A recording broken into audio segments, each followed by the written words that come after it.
நீங்க டிவிஎஸ் 50க்கு நீங்க போடுற பெட்ரோலை விட ஹோண்டாக்கு போடுற பெட்ரோல் செலவு கம்மி. இன்னும் சொல்ல தப்பா நினைச்சுக்காதீங்க, நீங்க ஹோண்டாக்கு போடுற பெட்ரோலை விட கேஸ் காருக்கு போற காசு கம்மி. நீங்க நினைச்சிட்டு இருக்கிறீங்க. நம்ம மனசுதான் மாறணும். பயப்படாம அடுத்த வருஷம் நல்ல கார் வாங்கி ஓட்ட கார் வாங்கி எவன் பாவம் செஞ்சாலும் அவனா குத்தி கிளம்பி எடுங்க. தமிழ்நாட்டு பாரத்தை இறக்கி விட்டு அதுக்கப்புறம் நல்ல காருக்கு வந்து சும்மா ராணி மாதிரி கோடு கூட கிழிக்காம ஓட்டணும். எல்லாரும் டிரைவிங் கத்துக்கணும். எல்லாருமே ஆண்கள் பெண்கள் எல்லாம் டிரைவிங் கத்துக்கணும். ஆண்கள் எல்லாம் பாஸ்போர்ட் எடுத்து வச்சுக்கோங்க, பெண்களும் பாஸ்போர்ட் எடுத்து வச்சுக்கோங்க. நான் மறுபடியும் சொல்லுவேன், கர்த்தர் உங்க ஸ்தானத்தை கர்த்தர் உயர்த்துவார், உங்க அந்தஸ்தை உயர்த்துவார், உங்க அந்தஸ்தை உயர்த்துவார், உங்க பொருளாதாரத்தை உயர்த்துவார். நீ இப்படி இருக்க மாட்ட, நீ இப்படி இருக்க மாட்ட. உன்னை இன்னும் கனம் பண்ணுவான். நீ பைபிளை தூக்குறது உண்மை, நீ சோதனம் போட்டது உண்மை, 10 வருஷமா 20 வருஷமா தெய்வத்தை நம்பினது உண்மை, தெய்வத்தை உடாப்படியா புடிச்சது உண்மை. அப்படின்னா நீ வாழ போறது உண்மை, நீ சாதிக்க போறது உண்மை, உன்னை தலைமையிலிருந்து நடக்க போறது உண்மை. உன்னை கர்த்தர் உயர்த்துவார். இது சத்தியம், இது சத்தியம், இது சத்தியம். கர்த்தருடைய உயர்த்துவார். நீ ஆயத்தப்படு. பாஸ்போர்ட் முதலாவது. சரி, நீ எடுக்கிறதுனால பாரு, பாஸ்போர்ட் எடுக்காட்டி பாருங்க, எத்தனையோ மல்டி லெவல் மார்க்கெட்டிங் வந்துருச்சு. அதுல ஒரு அச்சீவ்மெண்ட் பண்ணிட்டாங்கன்னா உடனே அவங்க என்ன செய்யறாங்க, மலேசியாவுக்கோ சிங்கப்பூருக்கோ ஒரு டூரிஸ்ட் போட்டு கையில உங்கள்கிட்ட எல்லாமே கொடுத்தாங்க. அப்படி கொடுக்கணும்னா உங்களுக்கு என்ன இருக்கணும், பாஸ்போர்ட் இருக்கு. சரி, பயப்படாதீங்க. பாஸ்போர்ட் இல்லைன்னாலும் அதுக்கு ஒரு 2000 ரூபாய் கையில பிடிச்சிக்கிட்டு அவன் பாஸ்போர்ட் போட்டுருவான்னு கொஞ்சம் லேட்டாக பார்த்துக்கோங்களேன். பாஸ்போர்ட் இருந்துருச்சுன்னா பிரச்சனையே இல்லை. நிச்சயமா உங்களை கர்த்தர் கொண்டு போவார். நீங்க விசுவாசிங்க. இந்த கிணறு தவளை மாதிரியே செத்துறாதீங்க. பேங்க் செல்வியம்மா பிளைட் ஏறணும் சொல்லுங்க. நான் பிளைட் ஏறுவேன், பிளைட் ஏறுவேன். ஏறுங்க சார், திருச்சிருந்து டெல்லிக்கு போறாங்க சார். பிளைட்னு என்னன்னு பாத்திரலாம் சார். பார்க்கலாம், பார்க்க முடியாதா? என்ன கும்பகோணத்துல இல்லாமா போலாம் போக கூடாதா? எதுக்கு 3 மணிக்கு ஏறி வரீங்க?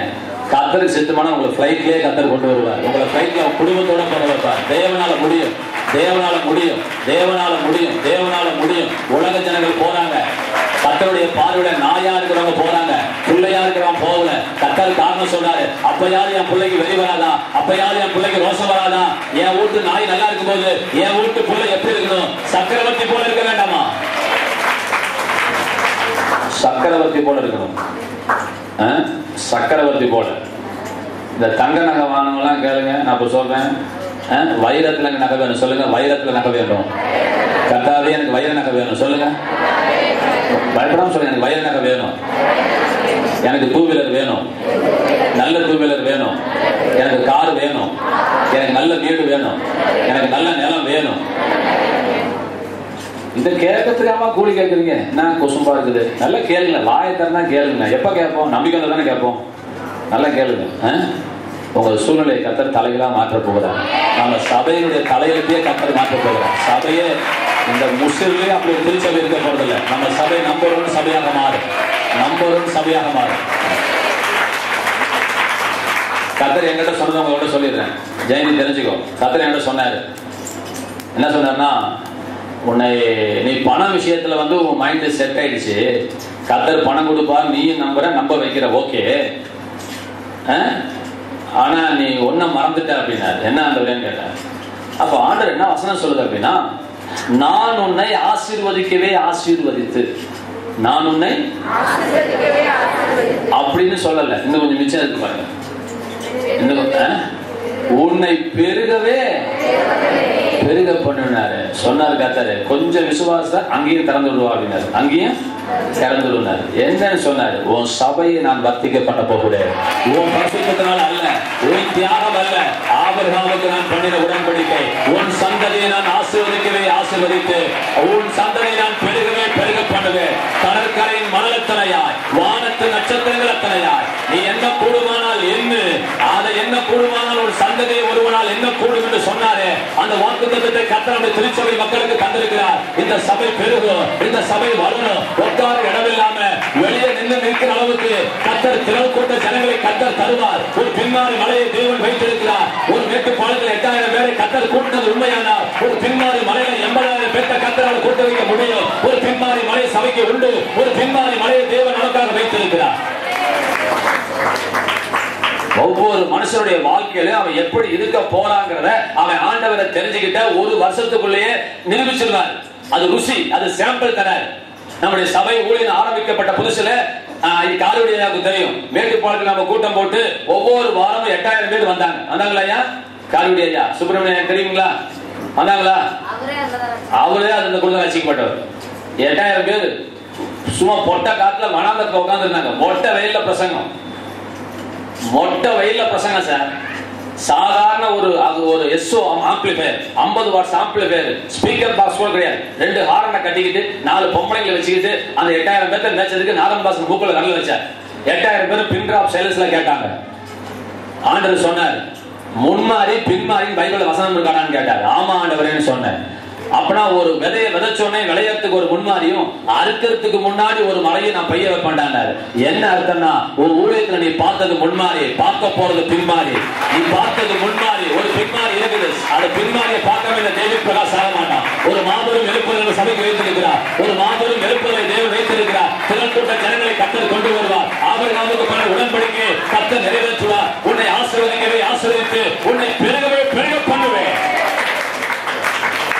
நம்ம பெருகுவோம், நம்ம திருச்சபை வளரும். ஆமென் சொல்லுங்க. ஜெபம் பண்ணும்போது திருச்சபையை பார்த்து ஆசீர்வதிங்க. காவிரி ஆற்று ஆசீர்வதிக்கிறது போல திருச்சபையை நீ நிரம்புவாயாக. எல்லாரும் சொல்லுங்க, திருச்சபையை நீ நிரம்புவாயாக.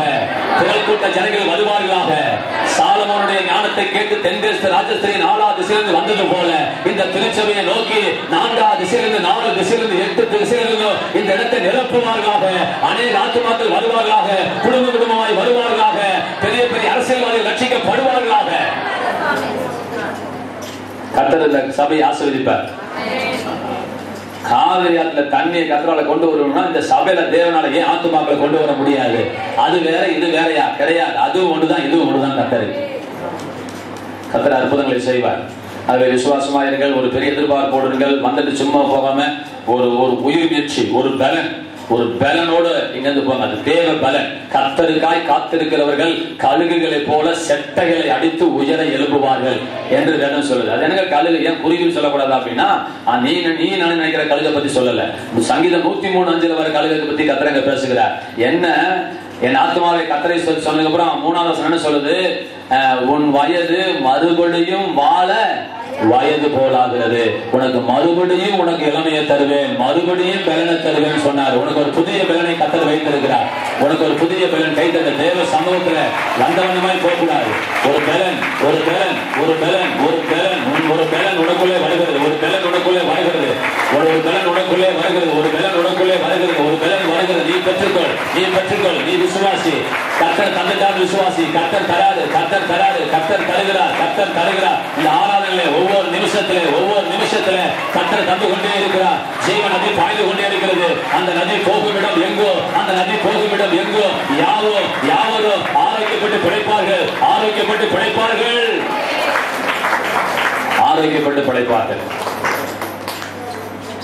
கடந்த வாரத்துல மனம் மறுரூபமாவதை பற்றி பேசினேன். அதன் மூல வசனமாக 2 வசனங்கள் எடுத்தேன். நான் சொல்லுகிறேன், 3 யோவான் 2 பிரியமானவனே, உன் ஆத்துமா வாழ்ந்து சுகமா இருப்பது போல நீ எல்லாவற்றிலும் வாழ்ந்து சுகமா இருக்க வேண்டுகிறேன் என்று சொன்னாரு. அதுல இருந்து என்ன பொருள் சொன்னேன்னு சொன்னா, உங்களுக்காக அவர் வேண்டிக்கிறேன்னு சொல்லாம, ஒருத்தருடைய ஜபத்தினால நீ நல்லா இருப்பேன்னு சொல்லாம, கொஞ்சம் கஷ்டமா இருக்குன்னு ஜீர்ணிச்சுக்கோங்க.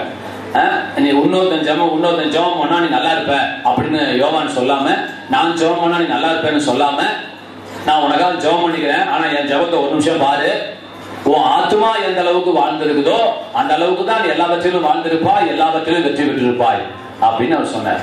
அப்ப ஒரு மனிதனுடைய வெற்றி வாழ்க்கைக்கு சூட்சமமாக அவனுடைய ஆத்மாவை ஆண்டவர் அங்கே கொண்டு வருகிறார். ஆத்மா என்றால் அறிவும் மனமும் உணர்ச்சிகளும் இருக்கக்கூடிய ஒரு இடத்துக்கு பெயர் ஆத்மா என்று சொல்லப்பட்டிருக்கிறது. இந்த மனம் மறுரூபமாவதற்கு மூல வசனமாக ரோமர் 12:2 அந்த வசனத்தை நாம் எடுத்தோம். ரோமர் 12:2 சொல்லுச்சு, மகாவுக்கு தெரியுமா? ஜெய் என்ன செய்யலாம், நீ சொல்லு.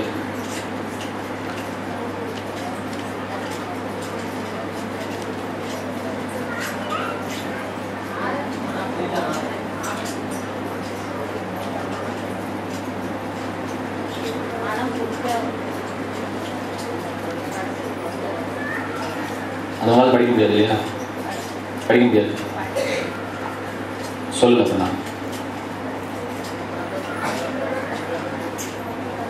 உங்க மேல ஆண்டவர் வச்சிருக்க நம்பிக்கை ஏக்க அறுக்குறீங்க?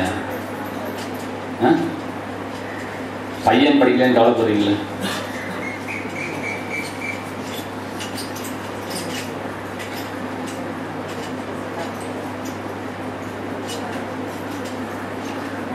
ரோமர் 12:2 யாருக்கெல்லாம் தெரியும் ஒப்பிக்க சொல்லுங்க. கை தூக்குங்க.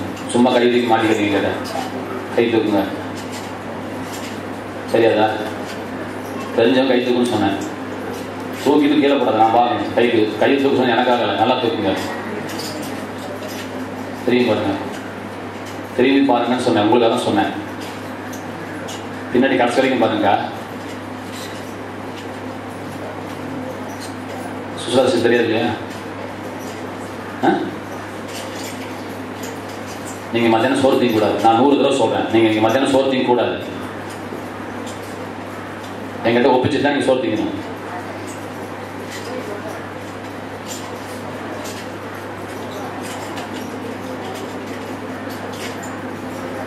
பார்வதிக்கெல்லாம் தேவையில்லை. ஏன் பார்வதி? எனக்கு கர்த்தர் என்னைக்காவது ஒரு உதவி செய்யட்டும், அதுக்கப்புறம் நான் ஒப்பிக்கலான்னு ஏன் கேட்குறீங்க? அப்படிதானே பார்வதி? தேவிக்கு தெரியாது இல்லையா? வீரவசனம் தான் பேசுவேன் நீங்க வந்து மேடையில. அப்படிதான் தேவி.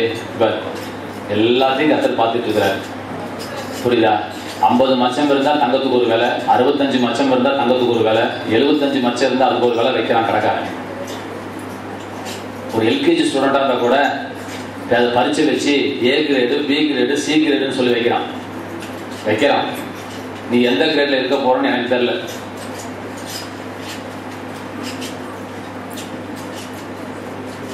அன்றியும் நீங்கள் இந்த பிரபஞ்சத்துக்கு ஒத்த வேஷம் தெரியாமல் தேவனுடைய நன்மையும் பிரியமும் பரிபூர்ண சித்தமும் இன்னதென்று பகுத்தறியத்தக்கதாக உங்கள் மனம் புதிதாகிறதுனாலே நீங்கள் மறுரூபம் ஆகுங்கள். மறுரூபமாகுங்கள். சொல்லுங்க, மறுரூபமாகுங்கள். இப்ப மறுரூபமாகுங்கள் அப்படின்னு சொன்ன உடனே நல்லா கவனிக்கணும். மனிதன் ஆவி, ஆத்மா, சரீரம் என்கின்ற பகுதியுடையவனாக மனிதன் சிருஷ்டிக்கப்பட்டிருக்கிறான். இப்ப மறுரூபம் எந்த இடத்துல நடக்கணும் அப்படிங்கிறது இங்க தெளிவா சொல்லல. ஆனா மறுரூபப்படுங்கன்னு சொல்லியிருக்கிறாரு. ஆனா அதை நாங்க சொல்லிக் கொடுக்கிறோம் போதகர்கள். ஒரு மனிதன் இயேசு கிறிஸ்துவை தெய்வமாக ஏற்றுக்கொள்ளும் பொழுது அவனுடைய ஆவியில அவனுக்குள்ளே ஜீவன் வருகிறது. அவனுடைய ஆவி 100% புதிதாய் மாற்றப்படுகிறது. இதுக்கு வசன ஆதாரம் சுப்புலட்சுமிக்கா. ஒருவன் ஞானஸ்நானம் ஒருத்த மனம் திரும்பும் போது அவனுடைய ஆவியில 100% மாற்றம் வந்ததற்கு வசன ஆதாரம். சுசலா சிஸ்டர் என்ன வேணும் கேட்டு சொல்லுங்க.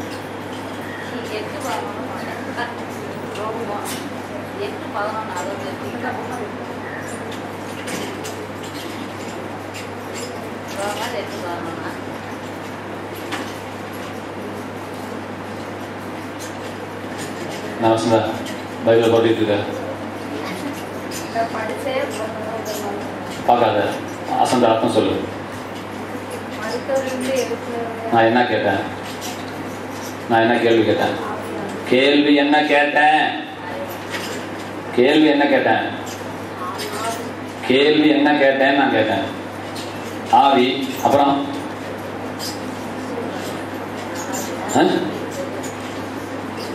ஒரு மனிதன் இயேசு கிறிஸ்துவை சொந்த தெய்வமாக ஏற்றுக்கொள்ளும் பொழுது அவனுடைய ஆவி 100% புதுப்பிக்கப்பட்டிருக்கிறது, மறுரூபம் அடைந்து விட்டது. வசன ஆதாரம்.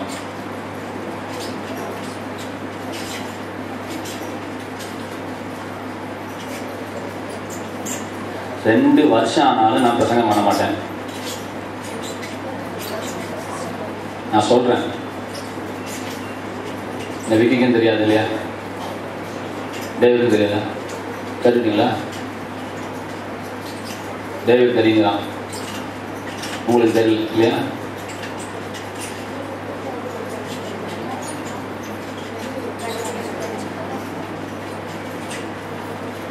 உனக்கும் தெரியல. எந்த வசனத்தின் அடிப்படையில் ஒரு மனுஷன் ரட்சிக்கப்படும் பொழுது அவன் 100% மாறிட்டான் இருக்குதுன்னு நான் கேட்டேன்.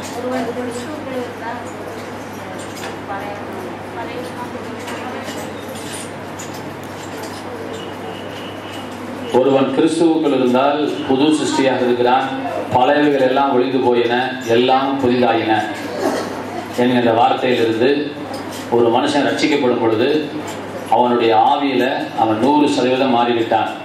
நீ யார் அப்படின்னு கேள்வி கேட்டா, நான் ஆவியா இருக்கிறேன், இந்த சரீரத்தில் தங்கி இருக்கிறேன், எனக்கு ஒரு ஆத்மா கொடுக்கப்பட்டிருக்கிறது. இந்த 3 சேர்ந்துதான் நீ. உள்ள இருக்கிற ஆவி மனிதன் தான் நீ. இந்த சரீரத்தில் தங்கி இருக்கிற உனக்கு ஒரு நீ சிந்தித்து செயல்படுவதற்கு உனக்கு ஒரு ஆத்மா கொடுக்கப்பட்டிருக்கிறது. ஆவி, ஆத்மா, சரீரமாக மனிதன் உண்டாக்கப்பட்டிருக்கிறான். இப்ப இயேசு கிறிஸ்துவை சொந்த தெய்வமாக ஏற்றுக்கொள்ளும் பொழுது என்ன சம்பவிக்கிறதுன்னு சொன்னா, ஆவியில எபேசியர் 2 அந்த வசனத்தை வாசிக்க பார்க்கலாம். மரித்தவர்களாக இருந்தவங்க 2வது வசனமா பாருங்க.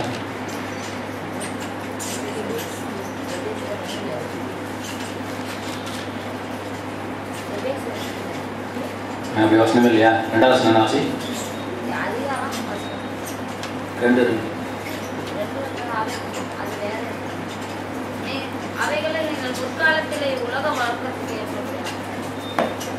பாவத்திலே மரித்தவர்களா இருந்த நீங்கள், அது எங்க இருக்கு? அதை தெரியாதா? ஃபுல்லா வாசிமா. அப்படிதான் ஆரம்பிக்குதா? என்ன ராஜகுமாரி, பாவத்தை உங்க அப்பான்னு சொல்லுவாரா?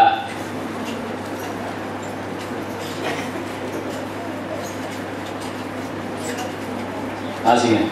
அக்கிரமங்களினாலும் பாவங்களினாலும் மரித்தவர்களாய் இருந்த உங்களை கவனிங்க. அக்கிரமங்களினாலும் பாவங்களினாலும் மரித்தவர்களாய் இருந்த உங்களை உயிர்ப்பித்தார். சரீரத்தை செத்து போய் கிடந்த சரீரத்திலையா? ஏங்க நீங்க சரீரத்தில் செத்தா பொழைச்சிங்க, அப்ப எங்கேயோ செத்து போயிருந்தீங்கன்னு சொல்றாரு அவரு ஆண்டவர். அக்கிரமங்களினாலும் பாவங்களினாலும் நீங்க செத்து போயிருந்தீங்கிற, நீங்க செத்து போயிருந்தீங்கிற. அப்ப இயேசு கிறிஸ்து ஏற்றுக்கொள்ளும் போது நமக்குள்ளே ஜீவன் வந்தது, உயிர் வந்தது. அப்ப உயிர் வந்தது என்றால் நம்முடைய ஆவியில 100% மாற்றம் வந்தது. ஒருவன் கிறிஸ்துவுக்குள் வந்த பிறகு அவன் பழையவைகள் எல்லாம் ஒழிந்து போயின, எல்லாம் புதிதாயின, அவன் புது சிருஷ்டியாக இருக்கிறான். இது ரட்சிப்புக்குள்ள வரும்பொழுது ஆவி மாறுகிறது. ஆவியில 100% மாற்றம் வந்துருச்சு. ஆண்டவருடைய வருகையில சரீரம் மாற்றப்பட போகிறது. இந்த உடம்புல உயிரோடு இருந்து ஆண்டவருடைய வருகையில வரும்போது நாம் மறுரூபப்படுவோம் என்று வேதம் சொல்லுகிறது. வேறு ஒரு ரூபத்தை நாம் எடுக்க போகிறோம்.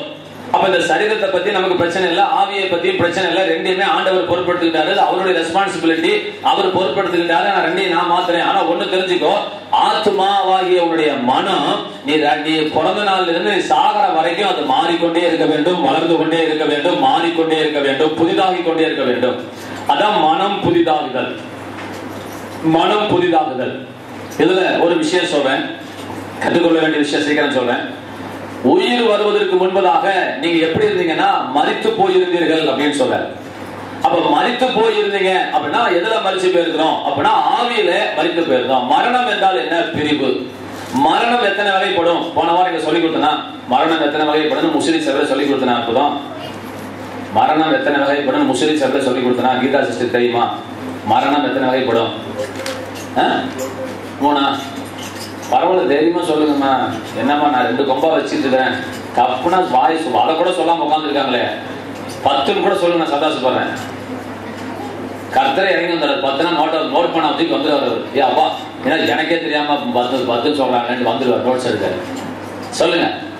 3 வகையா சொல்லுங்க பார்க்கலாம். 3 வகை என்னென்ன சுப்பிடிச்சு மகா சொல்லுங்க. மரணம் எத்தனை வகைப்படும்? 4 வகையா? ஆஹா, கையும் தட்டலாம் மாலையும் போடலாம். ஏன்னா சொன்னதுக்காக சரியா தப்பாங்க. அப்புறம் ஏதோ ஒரு சவுண்ட் வந்துச்சு பாத்தீங்களா? ஆம்பூர்ல இருந்து, கத்தாவே மணப்பாளத்துல இருந்து.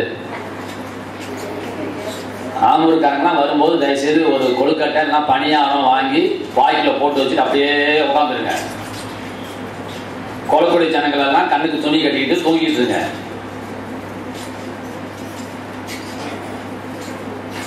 சொல்லுங்கம்மா. அந்த அம்மா சொல்றாங்க ஆவிக்குரிய மரணம், எழுத்துக்குரிய மரணம் மற்றும் 2 வகைப்படும் டாக்டர் மனைவி சொல்லிட்டாங்க. இப்ப ஆபீசர் மனைவி சொல்லட்டும், ரிட்டையர்ட் ஆபீசர் மனைவி சொல்லுங்க. மரணம் எத்தனை வகைப்படும் நம்பர் சொல்லிட்டு எத்தனை வகைப்படும் அவை யாவை சொல்லுங்க. சுப்லட்சுமக்கா தெரியலன்னா தெரியலன்னு சொல்லுங்க. 3 வகைப்படும். ஒன்னு ஆவியில் ஏற்படக்கூடிய மரணம், இன்னொன்று ஆத்மாவில் ஏற்படக்கூடிய மரணம், இன்னொன்று சரீரத்தில் ஏற்படக்கூடிய மரணம் என்று புதுசா பயிர் எழுதுறதுக்கு அக்கா ரெடி ஆகிட்டாங்க. அக்காவுக்கு ஒரு பாராட்டு கொடுக்க வேண்டியதான். ஏன்னா இயேசுநாதருக்கே தெரியாது ஆத்மாவோட மரணம் வந்துச்சுங்கிறது பைபிள்லயே அந்த வசனமே கிடையாது. ஆனா சுப்லட்சுமக்கா என்ன கண்டுபிடிச்சிருக்காங்க, தம்பி ஆத்மாவிலையும் ஒரு மரணம் இருக்குதுப்பா, அது இயேசுநாதருக்கு தெரியாது, அது பைபிள்லயும் போடல.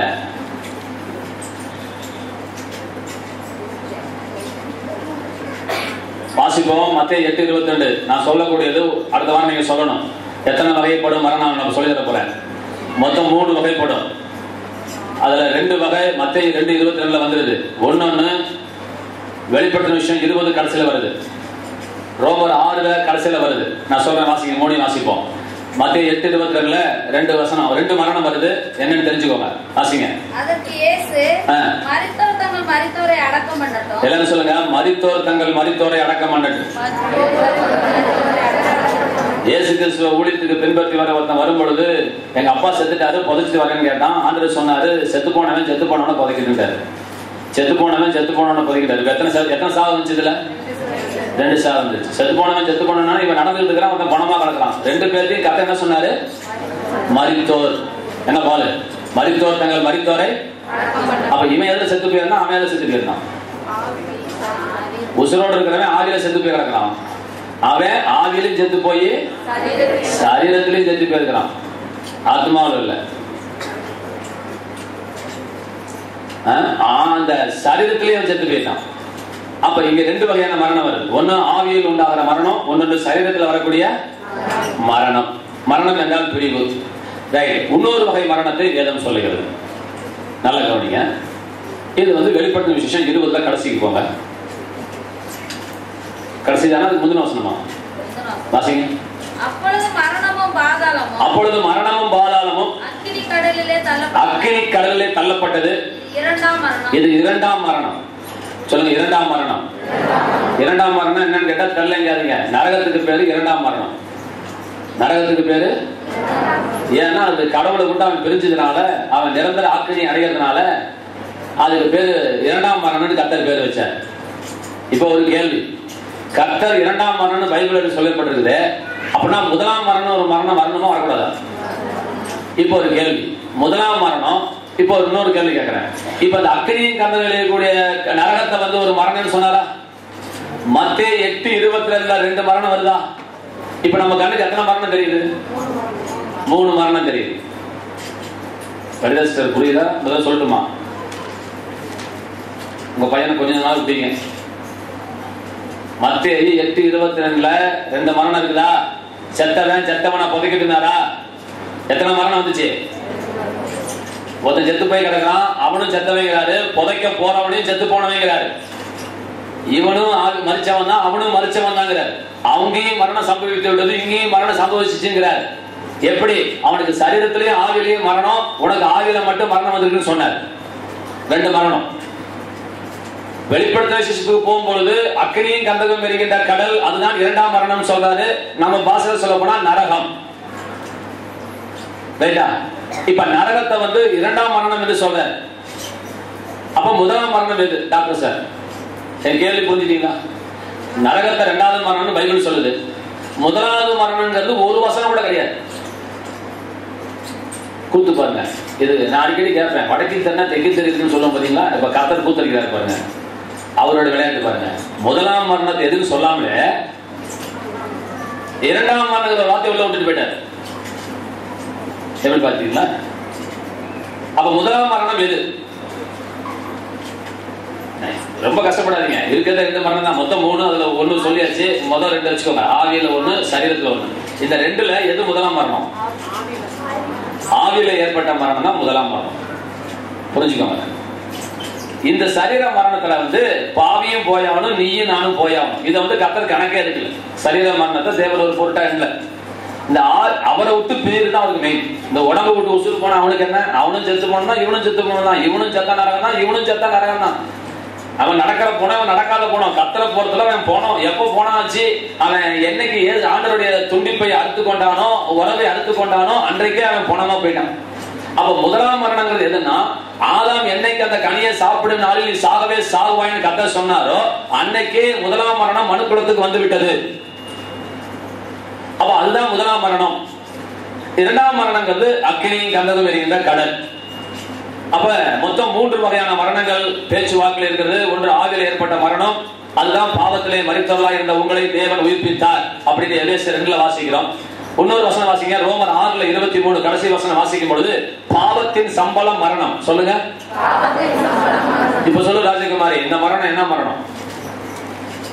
1வது வகையா, 2வது வகையா, 3வது வகையா? பாவத்தின் சம்பளம் மரணம்.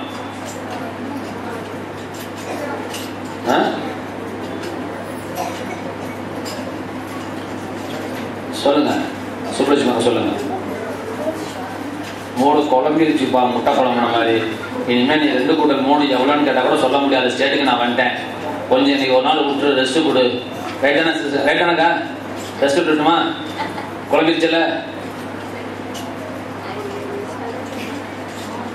எங்க அம்மா சின்ன பிள்ளை குளிப்பாட்டும் பாருங்க. அப்போதான் பிறருடைய கஷ்டத்தை நான் உணர்ந்தேன். கொஞ்சம் மூச்சு விடுறதுக்கு கேப் வேணும்ல, ஊத்திட்டே இருப்பாங்க. ஆண்டு கிடப்பேன். எனக்கு ஏற்கனவே பச்சை தண்ணி பட்டா உயிர் போயிடும். இதுல பச்சை தண்ணி குடமா ஊத்தி விட்டு மூச்சு விட முடியாம சோப்பு போடுவாங்க போது, மூச்சு விட முடியாது என்னால. அப்படிலாம் கஷ்டப்படுறீங்களா? உங்க அம்மா உங்களை குளிப்பாட்டும் போது சின்ன பிள்ளைல இல்லையா? என்ன அநியாயமா இருக்கு? குளிப்பாட்டம் இல்லையா உங்க அம்மாலாம்? அப்படி மூச்சு வாங்கின மாதிரி என்ன வந்துருக்கா? மூச்சு கூட விடாது, நல்லா மூக்குல சோப்பு போட்டு தச்சுட்டே கிடக்கும். நம்மளால மூச்சு கம்பெனி அவன் கேட்கணும், ஊத்து அவன் வேலை முடிச்சா போது ஊத்திட்டு இருப்பாங்க. அந்த மாதிரி இப்ப சுப்ளிச்சு மகா வந்துட்டாங்க பொழுது, மூச்சு விட முடியாம. சரி, நான் சொல்றேன் பாருங்க. பாவத்தின் சம்பளம் மரணம் கர்த்தர் மொட்டையா சொல்றாரு. அது 1வது மரணமா 2வது மரணமா, அது சரீரத்தில் ஏற்படக்கூடிய மரணமா தெரியல, ஆனாலும் பேசுவோம் பாருங்க. பாவத்தின் சம்பளம் மரணம் சொல்லும் போது இந்த பாவம் ஆரம்ப பாவமா இருந்துச்சுன்னா ஆவில ஏற்படக்கூடிய மரணம் முதலாவது வந்தது. ஆவில முதலாவது மரணம் வந்துச்சு. இந்த ஆவில என்னைக்கு மரணம் வந்துச்சோ அன்னைக்கே சரீர மரணத்தை சம்பாதிச்சுக்கிட்டான். சரீர மரணத்தை சம்பாதிச்சுக்கிட்டான். ரைட்டுங்களா? இப்ப பாவத்தின் சம்பளம் இந்த மரணம், இந்த மரணத்தின் சம்பளம் இந்த மரணம். இதுல இருந்து அப்படியே நீடிச்சுக்கிட்டு ஆண்டவர் தெரிஞ்சுக்காமலே போனா ஆண் எங்க போறாரு? 2ஆம் மரணமாகிய நரகத்துக்கு போறாரு. இப்ப பாருங்க, அவர் ஒரே கல்ல 3 மாங்க அடிச்ச மாதிரி எனக்கு தெரியுது. பாவத்தின் சம்பளம் மரணம்னு சொன்னதுல இந்த 3மே ஷூட் ஆகிற மாதிரி ஃபிட் ஆகிற மாதிரி இருக்கு எனக்கு. புரியுதா? பாவத்தின் சம்பளம் மரணம், இந்த ஆவியில ஏற்பட்ட மரணம் சரீர மரணத்தை கொண்டு வந்துச்சு. இங்கேயே இயேசு கிறிஸ்து தெய்வமா தெரிஞ்சுக்கிட்டா 2ஆம் மரணம் தப்பிச்சுக்கலாம். இல்லன்னா சாரிக போற நேரம் 2வது மரணத்துக்கு போய் சேர்றாரு. அவர் கர்த்தர் ஒரே கல்ல 3 மாங்க அடிச்சது போல இந்த பாவத்தின் சம்பளம் மரணம்னு 3 புள்ளி கோலம் போட்டாருங்க. பாவத்தின் சம்பளம் மரணம். அவர் முக்கியமா சொன்னது 2ஆம் மரணத்துக்கு தான் சொன்னார். ஏன்னா அவர் அல்டிமேட் ரிசல்ட் பேசுறாரு. அவர் ஃபைனல் ரிசல்ட் பேசுறாரு. டெஸ்டினேஷன் என்ன? பாவத்தின் அந்த ultimate result of sin is death அப்படிங்கிறார். அப்படின்னா அந்த நரகத்தை, 2வது நரகத்தை தான் அவர் சொல்லுகிறாரு மெயினா. ஆனா அதுல 2மே அடங்கி இருக்கிறது. சரி, அப்ப இந்த பாவத்திற்கு சென்று பாவ பிரமாணம் நமக்கு விடுதலை ஆக்கி இருக்கிறது. இப்ப நம்ம ஆண்டவரை ஏற்றுக்கொள்ளும் பொழுது நம்முடைய ஆவி ரட்சிக்கப்பட்டுச்சு. வழியில சரீர ரட்சிக்கப்பட போகுது, மறுரூபப்பட போகுது, புதிதாக போகிறது. ஒவ்வொரு நாளும் நம்முடைய ஆத்மா புதிதாக வேண்டும். ஆத்மா என்றால் மனம், அறிவு, சிந்தனை. நான் வச்சுக்கோங்க. இதுக்கு மூலாதார வசனங்களாக உங்களை எடுத்தது ரோமர் 12:2 நான் எடுத்தேன். அந்த ரோமர் 12:2 நீங்கள் இந்த உலகத்துக்கு ஒத்த வேஷம் தெரியாமல், இந்த பிரபஞ்சத்துக்கு ஒத்த வேஷம் தெரியாமல். இதை வரதுக்கு முன்னாடி ஒரு பாயிண்ட் சொல்லிட்டு நான் வரேன் பாருங்க. என்ன வச்சுக்கொள்ளுங்க. கிறிஸ்தவர்கள் ஏன் தங்கள் வாழ்க்கையிலே தோற்கிறார்கள்? ஏன் பாவத்துல கிடக்குறாங்க? ஏன் வியாதியில கிடக்குறாங்க? ஏன் வறுமையில் இருக்கிறாங்க? பதில் லட்சுமி சொல்லு.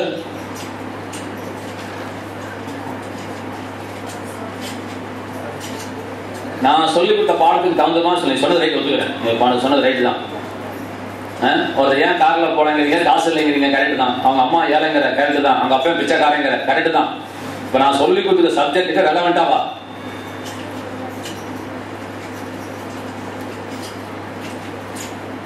சுசிலா சொல்லுங்க. அறியாமை நம்ம சப்ஜெக்டோட ஒட்டி வாங்கலாம் பார்க்கலாம். நம்ம எந்த தலைப்புல பேசுறேனே மறந்துடுறீங்க. எல்லாரும் சொல்லுங்க. மனம் புதிதாகுதல். மனம் புதிதாகுதல். மனதை பத்தி பேசுறோம். இந்த மனது ரொம்ப ரொம்ப ரொம்ப ரொம்ப ரொம்ப ரொம்ப ரொம்ப முக்கியம். நீங்க நினைக்கிற மாதிரி சாதாரண விஷயமே கிடையாது. இந்த மனம் என்பது விலையேற பெற்ற ஒரு பொருள், தேவன் தந்த ஒரு பொக்கிஷம். மனம் மறுரூபமாகுதல். இங்க கோயிலுக்கு சாமி கும்பிட வரல, நம்ம மனம் மறுரூபமாவதற்காக நம்ம வந்து உட்கார்ந்துட்டு இருக்கிறோம். ஆண்டவரை பற்றி தெரிஞ்சுக்கிறதுக்காக, அறிவுரை வளர்வதற்காக நாம் வந்திருக்கிறோம். அப்ப நம்ம பாஷையில சொல்ல போனா, ஏன் கிறிஸ்தவர்கள் வியாதியில கிடக்குறாங்க, பாவத்துல இருக்கிறாங்க, வறுமையில் இருக்கிறாங்கன்னா, அந்த விஷயத்துல அவர்கள் மனம் என்ன ஆகல, மறுரூபப்படவில்லை. இதான் பதில். அடுத்தவர் நீங்க சொல்லணும், மனம் அந்த விஷயத்துல மறுரூபப்படாதனால அவங்க கஷ்டப்படுறாங்க. இறைவன் ஏதோ செய்யாமனால இல்ல, என் ஜனங்கள் அறிவில்லாமையால் சங்காரமாகிறார்கள். என் ஜனங்கள் அறிவில்லாமையால் சங்காரமாகிறார்கள். பணம் இல்லாதனால இல்ல, பிசாசினால இல்ல, கோயிலுக்கு வராதனால அல்ல, தசமம் தராதனால அல்ல. என் ஜனங்கள் அறிவில்லாமையால் கஷ்டப்படுறாங்க. அறிவுதான் பிரச்சனை, உலக அறிவு கிடையாது. தேவனையும் தேவனுடைய சித்தத்தையும் அறிகிற அறிவிலே அவர்கள் குறையப்பட்டிருக்கிறார்கள். அப்ப கடந்த வாரத்துல பல உதாரணங்களை சொன்னேன். பாவம் கர்த்தருக்கு ஒரு பொருட்டு அல்ல. நல்ல விளைவிக்கோங்க, பாவம் கடவுளுக்கு ஒரு பொருட்டு அல்ல. அப்ப கடவுளுக்கு எதுதான் பிரச்சனை அப்படின்னா, பாவம் பண்ணுகிற பாவிதான் இறைவனுக்கு பிரச்சனையா இருக்கிறான். இப்ப ரோட்ல போறவன் நரகத்துக்கு போறான்னா, அவன் பாவம் கர்த்தருக்கு ஒரு பெரிய பிரச்சனை கிடையாது. அவனுடைய பாவத்தெல்லாம் தேவன் சுமந்து தீர்த்துட்டார். அவன் அதையும் தாண்டி நரகத்துக்கு போறான்னா, இவன் அந்த பாவத்துக்குரிய தீர்வை அவன் விசுவாசியாதனால், ஏற்றுக்கொள்ளாதனால் நரகத்துக்கு போறான். இது புரிஞ்சுக்கிட்டீங்கன்னா லட்சுமி, இதை நல்லா கொஞ்சம் கஷ்டப்பட்டு புரிஞ்சுக்க. நான் சொல்றேன் கேள்வி. இதை புரிஞ்சுக்கிட்டாதான் உன் வாழ்க்கையில வெற்றி வரும். ஒன்ன புரிஞ்சுக்கிட்டாதான் நீ அடுத்ததுக்குள்ள வரைய முடியும். ஆனாவை கரெக்டா போட்டா ஆவணாவை ஓரளவுக்கு போட்டுருவான். இந்த ஆனாவே வராத புரிஞ்சுட்டு ஆவணா சொல்லிதான் எப்படி போடுவோம்? இதுதான் ஆனா. ஆனால் என்ன கத்துக்கிறோம், ஒரு பாவம் வந்து ஒரு பிரச்சனை இல்லை. பாவத்துக்காக தேவன் எல்லாவற்றையும் செய்து முடித்து விட்டார். அவன் பாவம் எவ்வளவு பெருசா இருந்தாலும் கத்திரிக்க பிரச்சனை இல்லை. அது கடற்கரை மணலத்தனே இருந்தாலும் பிரச்சனை இல்லை. அது என்னது, என்ன சிறப்பா இருந்தது, ரத்தாம்பரம் போல் சிகப்பா இருந்தாலும் எனக்கு பிரச்சனை இல்லை. அதை நான் பஞ்சம் போல வெண்மையாக்க என்னால முடியும். அப்ப என்னதான் பிரச்சனைனா, பாவிதான் இறைவனுக்கு பிரச்சனையாக இருக்கிறான். அப்ப அடுத்தபடி போனா ஆவணா போட்டோம்னா, ஏன் ஒரு கிறிஸ்தவன் வியாதியில் இருக்கிறான், ரோட்ல போற இன்னும் ஏன் வியாதியில் இருக்கிறான்னா, வியாதி கடவுளுக்கு ஒரு பொருட்டே கிடையாது. கேன்சர் வியாதியில் சுகமானவங்க நம்ம சபையில இருக்கிறாங்க. என் மாமியாரே உசுரோட உட்கார்ந்துட்டு இருக்குது. இதே முசல் இருக்கிற மீராமோகன் ஹாஸ்பிட்டல்ல அந்த அம்மாவை கொண்டு போகும்போது மாத்திரை எடுக்காம ரொம்ப பரிசுத்தமா அந்த சபையில இருந்தவங்க கடைசியா உயிர் போகும்போது டாக்டர் கிட்ட கூட்டிட்டு போனோம், முசலி மீராமோகன் ஹாஸ்பிட்டல்ல. அப்ப நான் கல்யாணம் ஆன புதுசு. அப்ப கூட்டிட்டு போகும்போது டாக்டர் எங்க கூட்டு சொல்லிட்டாங்க, எங்க அம்மாவுக்கு கர்ப்பப்பையில புத்துநோய் வந்துருச்சு, இவங்களால பொழைக்க முடியாது, அதனால வீட்டுல கொண்டு போய் வேணுங்கிறத வாங்கி கொடுத்துருங்க அப்படின்னாங்க. நான் சொன்னேன், அங்க கர்ப்பப்பை எடுத்துட்டு ஒரு ஆபரேஷன் பண்ணக்கூடாதா, இது ஒரு பெரிய மேஜர் மேட்டரா, கர்ப்பப்பை எடுத்துருங்க, அவங்களுக்கு ஏற்கனவே புள்ளையெல்லாம் இருக்குது, புள்ளையெல்லாம் போகுது, நீங்க அடுத்து எடுத்துருங்கன்னு சொல்லும்போது அவங்க என்னை கூட்டிட்டு கொண்டு போய் குளுக்கோஸ்ல வந்து அவங்க எங்க மாமியாருக்கு போடுறாங்க. அந்த குளுக்கோஸ் பாட்டில் வந்து தண்ணி எங்க போடனா, அந்த ரத்த அந்த இதுக்குள்ள போல, வெயிலுக்குள்ள போகல. அப்ப அந்த டாக்டர் நம்ம சொல்றது, இந்த குளுக்கோஸே இந்த அம்மாவோட உடம்புல இப்ப ஏறாத அளவுக்கு இந்த அம்மாவோட பாடி கண்டிஷன் அந்த அளவுக்கு நாடி நரம்பா சுருங்கி போய் கிடக்குது. இதுல எப்படிங்க நான் கத்தி வச்சு ஆபரேஷன் பண்ணுவேன், இவங்களுக்கு எப்படிங்க நான் ரத்தம் ஏற்றுவேன், எலும்பும் தோளுமா இருந்தாங்க. நான் உண்மையிலே வீட்டுல வந்து அழுதேன், ஆண்டவரே நான் இரவு வீட்டுக்கு போறதுக்கே நீ போ சேஞ்சி வேலை நீ போன்னு சொல்லிட்டு நான் பின்னாடி போற பையன். நான் எங்க அம்மா என்னை எப்படி வளர்க்கல. இரவு வீட்டுக்குலாம் போய் இன்னைக்கு கூட இரவு வீட்டுக்கு போனா எனக்கு கொஞ்சம் கஷ்டமா இருக்கும். எப்படி போய் என்ன சொல்றது. நேற்று கூட ஒரு வீட்டுக்கு போயிருந்தேன். ஜெயலி சொன்னா போ நின்னது போதும், வெளியே போ அப்படின்னா. ஏன்னா 10 பொண்ணு நிக்கிறாங்க, நான் நிக்கணுமா போனோட தெரியல. நான் நின்று அப்படியே பார்த்துட்டே இருக்கிறேன், யார் என்ன நடுவுறான்னு பார்த்துட்டு இருக்கிறேன். எனக்கு எவ்வளவு நேரம் நிக்கணும் கூட தெரியல. எனக்கு எங்க அம்மா அப்படி வளர்த்துருச்சு என்னைய. அது கடைசியில நான் நினைச்சேன், கர்த்தாவே நான் ஊழியத்துக்கு வந்து முத இரவு ஒரு பணம் தான் புதைக்கணுமா, நான் அது என் மாமியார் பணத்தை தான் புதைக்கணுமா அப்படின்ட்டு அந்த கிருஷ்ணா இல்லத்துல அந்த தெற்கு தெரு ரூம்ல போய் செவுத்துல சாஞ்சிக்கிட்டு நான் உட்காந்து அழுதுகிட்டு இருக்கிறேன். என் மாமியார் செத்து போயிட்டுன்னு சொல்லிட்டு நான் அழுதுகிட்டு இருக்கிறேன். இதுதான் உண்மையை அப்படியே சொல்றேன். எனக்கு இடம் போது கூட நான் வருது, நைட்ல உட்காந்து அழுகிறேன், இந்த அம்மா செத்து போயிட்டுன்னு சொல்லிட்டு அழுகிறேன். இன்னைக்கு அந்த அம்மாவுக்கு ஆபரேஷன் பண்ணல. அந்த அம்மாவுக்கு கர்ப்பப்பையில கேன்சர் இருந்தது உண்மைதான், நிரூபிச்சது உண்மைதான், சர்டிபிகேட்லாம் இருக்கிறது உண்மைதான்.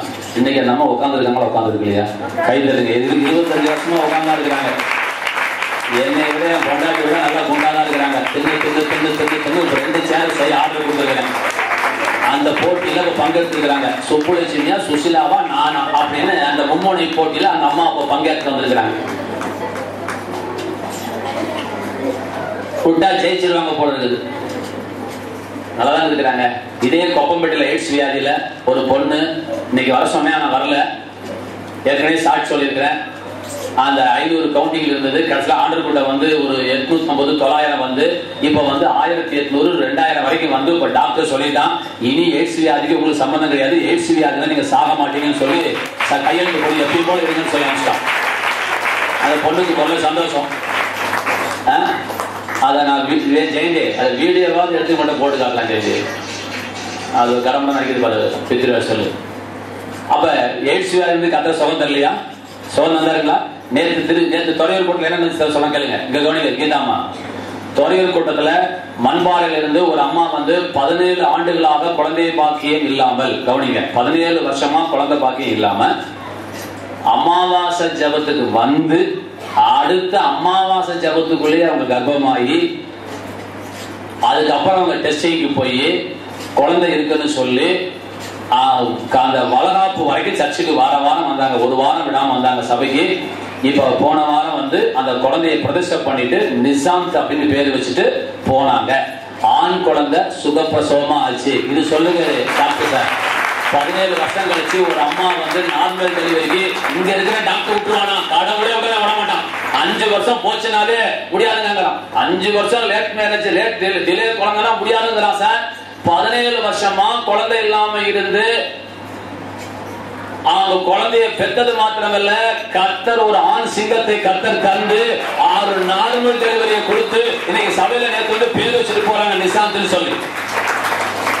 குளித்தல்ல ஒரு அம்மா இன்னைக்கு வந்திருக்காங்களா இல்லையான்னு தெரியல, சாட்சிகள் இருக்குது. குளித்தல்ல இருந்து வந்திருக்கீங்க, மயிலாடியில இருந்து. அந்த அம்மா பேரு சுரும்பாயி, தெற்கு மயிலாடியில இருக்கிறாங்க. சபைக்கு வரும்பொழுது ஐயா எனக்கு குழந்தை வேணும்னு கேட்டாங்க. யாருக்குமா? உன் பிள்ளைக்கா உன் பேத்திக்கான்னு கேட்டேன். நீங்க நம்ப மாட்டீங்க. அந்த அப்படின்னா என்ன அர்த்தம் நீங்க பாத்துக்கோங்க. புள்ள வேணுங்கய்யா, பிள்ளைக்காக ஜாம் பண்ணிக்கோங்க. அதாங்க யாரு உன் பிள்ளைக்கா யாரு பிள்ளைக்குன்னு கேட்டேன். அவங்க சொன்னாங்க எனக்கு வேணுங்க, எனக்கு இன்னும் புள்ள பக்கம்னாங்க. அந்த அம்மா அவ்வளவு வயசான அம்மா, கல்யாணம் ஆகி 20 வருஷம் முடிஞ்சிருச்சு. கல்யாணம் ஆகி 20 வருஷம் முடிஞ்சிருச்சு சார். நான் கேட்கிறேன், எந்த குருட்டு குறும்பனாவது புள்ள பக்கத்துக்கு டாக்டர் போகாம இருப்பானா? போயிருப்பான் இல்லையா? போயிருப்பான் இல்லையா? அப்ப அவங்க டாக்டர் போயிருப்பாங்களா? போயிருக்க மாட்டாங்களா? போயிருப்பாங்கல்ல. போனாங்க சார். எங்கேயும் முடியலன்னு சொல்ல அசந்து வெந்து நொந்து நூலா போய் நம்ம நோட்டீஸ் கிடைச்சு அங்க போனா நடக்குமாமே அப்படின்னு சொல்லி நப்பாசையில வந்தாங்க. வந்து அவன் புருஷன் 1 மாசம் பொறுக்க முடியல அவனால. சார் நான் இன்னொரு கல்யாணம் பண்ணிக்கலாங்க சார், என் பொண்ணு சொல்லி ஏற்பாடு பண்ணுங்களேன்னு கேட்டார். நான் நிரூபிக்கிறேன். என்கிட்ட கேட்டார். ஆராதனையில உட்காந்து கூட்டம் முடிச்சு என்கிட்ட கேட்கிறேன், நான் ரீமேரேஜ் பண்ணிக்கிறேன் கேட்கிறேன். நான் சொன்னேன் இப்பதான் வந்து 1 மாசம் ஆச்சு, வெயிட் பண்ணியா, கத்துக்கு ஒரு 3 மாசம் டைம் முடியான்னு கேட்டேன். அடுத்த வருஷத்திலே ஒரு அழகான ஒரு ஆண் பிள்ளையை பெற்றெடுத்து நீங்க யார் அவங்க எவ்வளவு வேண்டாம் சார். கர்த்தர் இன்னைக்கு உயிரோடு இருக்கிறார். கர்த்தர் இன்னைக்கு உயிரோடு இருக்கிறார். வியாதி கர்த்தருக்கு ஒரு பொருட்டல்ல. கையில் இருக்கிறது வியாதி கர்த்தருக்கு ஒரு பொருட்டல்ல. இங்க உட்கார்ந்து இருக்கிற நாகராஜ் பிறகு கிட்னி ரீப்ளான்டேஷன் பண்ணி 14 ஆண்டுகள் ஆகிறது. நான் போய் சந்திரா கிட்ட சொல்ல நம்ப மாட்டேங்கிறா. சரித்திரத்திலே கிடையாதுங்க. என் டாக்டர் நான் கேட்டு பார்த்துட்டேன். சரித்திரத்திலே கிடையாதுங்க. 14 வருஷம் நான் பார்த்ததே கிடையாதுங்க அப்படின்னு அந்த பொண்ணு சொல்லுது. சொல்லட்டும், அது அவங்க டாக்டர் கேட்டு சொல்லுது. டாக்டர் சார் வந்திருக்காரு, குரு சார். சார் 14 வருஷம் ஒரு கிட்னி ரீப்ளான்டேஷன் பண்ணி 60 வயசு அம்மாவோட கிட்னி தூக்கி வச்சிருக்காரு அவரு. ஒரு 5 வயசு பையனோட கிட்னியோ 25 வயசு பையனோட கிட்னியோ வைக்கல சார். ஒரு அங்க ஏற்கனவே அந்த கிளவி ஆயிடுச்சு அவங்க அம்மா. அந்த கிளவியோட கிட்னியை தூக்கி வச்சிருக்காரு. இன்னைக்கு 14 வருஷம் கம்ப்ளீட் பண்ணிட்டாரு. இது பெரிய விஷயம் இல்லையா சார்? கர்த்தர் அற்புதங்களை செய்கிறவர். கைத்தட்டுங்க. இன்னும் 10 ஆண்டு வாழ வைக்க தேவனால முடியும் சார். கிளவியாவது குமரியாது 80 வயசு கிளவியில வச்சா கூட நீ 100 வருஷம் வாழ்வ. எதுக்காக எவ்வளவு பேசுறேன்? நல்ல விளைவிக்குவாங்க. ஒரு வியாதி கர்த்தருக்கு ஒரு பிரச்சனை இல்ல. நீ தான் இன்னைக்கு பிரச்சனையா இருந்துட்டு இருக்கிற. இப்போயும் வாய் தந்து சொல்லு, என் வியாதியை குணமாக்க என் தெய்வத்தால முடியும். அதற்காகவே ஒரு மனிதனாய் பிறந்து அவர் சிலுவையை சுமந்து ரத்தத்தை சிந்து மாம்சத்தை பிடி கொடுத்தார். அதுக்கு தான் நான் திருவுருள் எடுக்கிறேன். நல்ல கைத்தட்டு. அவர் சிந்தின பிடிக்கப்பட்ட அவர் தழும்புகளால் நீங்கள் குணமாகி விட்டீர்கள். அவர் தழும்புகளால் நீங்கள் குணமாகி விட்டீர்கள். வியாதியை பத்தி ஒரு பிரச்சனை இல்லை. மேட்டுப்பாளத்தில் 2000 பேர் ஏன் சார்?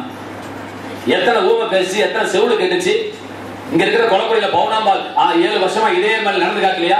7 வருஷமா 1ஆம் கிளாஸ்ல இருந்து 7ஆம் கிளாஸ் படிக்கிற வரைக்கும் அந்த பொண்ணு அவங்க அப்பனும் ஆத்தாலும் தோல்ல தூக்கி கொண்டு போய் வச்சுதான் கக்கூஸ் குளிக்கு கொண்டு வந்து விட்டாங்க. ஸ்கூல் வாசப்படி தாண்ட முடியாது சார். இடுப்புக்கே வேலை செய்யாது. மேட்டுப்பாளத்துல கூட்டிட்டு வந்தா ஒரே 2-3 வாரத்துக்குள்ள அந்த பொண்ணு ஓடி பிடிச்சி விளையாட ஆரம்பிச்சிருச்சு. இன்னைக்கு நம்மள போல நடந்தது இந்த சபையில 3/4 பேர் பார்த்து இருக்காங்க. வீடியோ கையில இருக்குது. எங்க ஏன் நடக்க வைக்கலையா? ஊமையர்கள் பேசி நம்ம பார்க்கலையா? இப்பவும் சொல்றேன், உங்க வியாதி கர்த்தருக்கு ஒரு பொருட்டல்ல. நீங்க தான் பிரச்சனையா இருக்கிறீங்க. நீங்க தடையா இருக்காதீங்க. உங்க வியாதியை கர்த்தர் குணமாக்குவார். ஆமென் சொல்லுங்க.